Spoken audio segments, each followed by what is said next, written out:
In 1943, thousands of hardened German soldiers stepped onto American soil convinced of one thing: the United States was a loud but fragile nation, softened by comfort and divided by class. What they discovered instead would quietly destroy everything Nazi ideology had taught them without a single speech, slogan, or poster. When the first waves of German prisoners of war, many of them battle-tested veterans of Rommel's Africa Corps, arrived in the United States, they came armed with certainty. Years of propaganda had painted America as racially chaotic, economically unequal, and industrially inferior to Germany's disciplined war machine.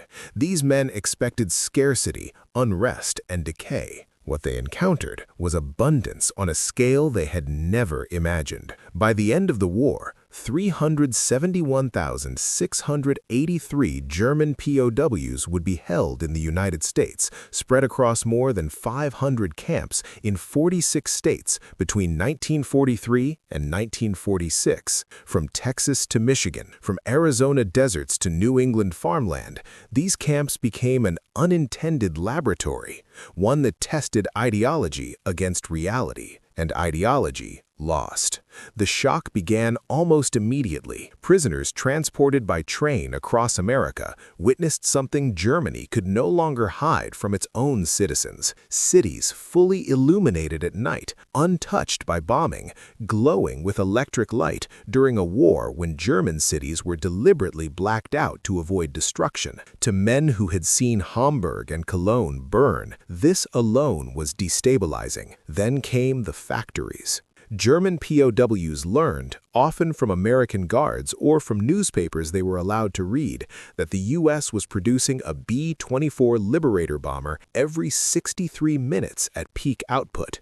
They saw photographs of the Willow Run plant, where assembly lines stretched nearly a mile long. Some prisoners, trained engineers themselves, simply refused to believe the numbers until they were shown the aircraft overhead day after day in endless formation. In Germany, industrial bottlenecks, shortages, and Allied bombing crippled production. In America, production seemed limitless. POW diaries repeatedly describe a single haunting realization: America could lose planes faster than Germany could replace them and barely notice. Outside the camps, the contrast deepened. Many prisoners were assigned to work details on farms, as allowed under the Geneva Convention. What they found defied everything they had been told. American farms were larger than entire German districts, mechanized with tractors and harvesters that one man could operate alone. Food was plentiful. Meat was common. Even during wartime rationing,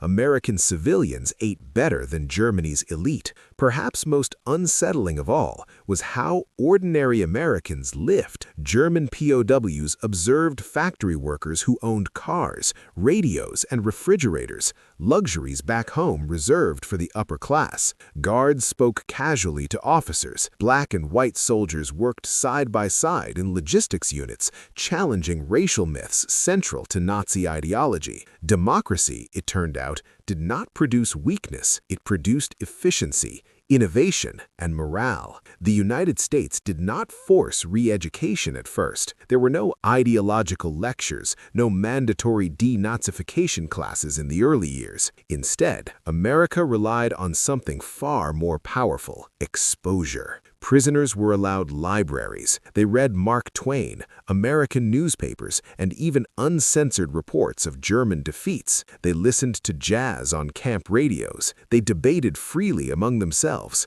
something impossible under the Third Reich. Later, the U.S. did introduce structured re-education programs, but by then, many POWs were already questioning everything. According to camp reports and post-war interviews, the most effective propaganda was daily life itself. The results were extraordinary. Despite the size of the POW population, only about 0.6% ever attempted escape, and most of those were symbolic efforts, not serious attempts to return to a collapsing Germany. Many prisoners admitted they felt safer in American camps than they would have on the Eastern Front or under the Gestapo's watchful eye. American treatment of prisoners followed the Geneva Convention closely: adequate food, medical care, paid labor, and protection from abuse. For men raised on the belief that enemies were subhuman, this humanity was deeply disarming. Diaries from the period repeatedly note confusion. Why are they treating us so well? Followed by a slow, irreversible conclusion. The enemy did not match the myth. By 1945, something remarkable had happened. In camp discussion groups and private writings, former Nazi loyalists began defending democratic principles. They criticized authoritarianism.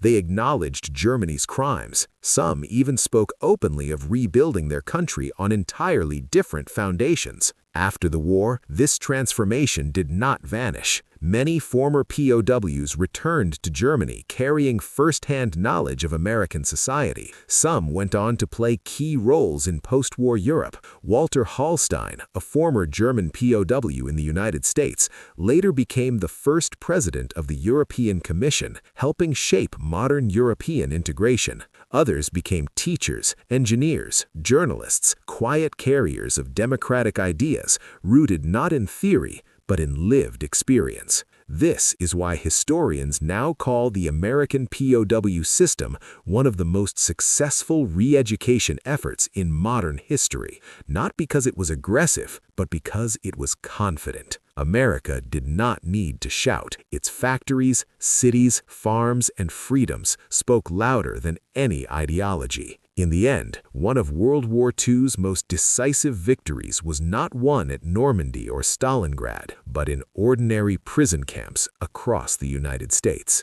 Camps where enemies arrived expecting collapse and instead found proof that democracy could outproduce tyranny, that dignity could defeat hatred, and that the most powerful weapon against Nazi ideology was reality itself. America was not just the arsenal of democracy, it was its most convincing argument.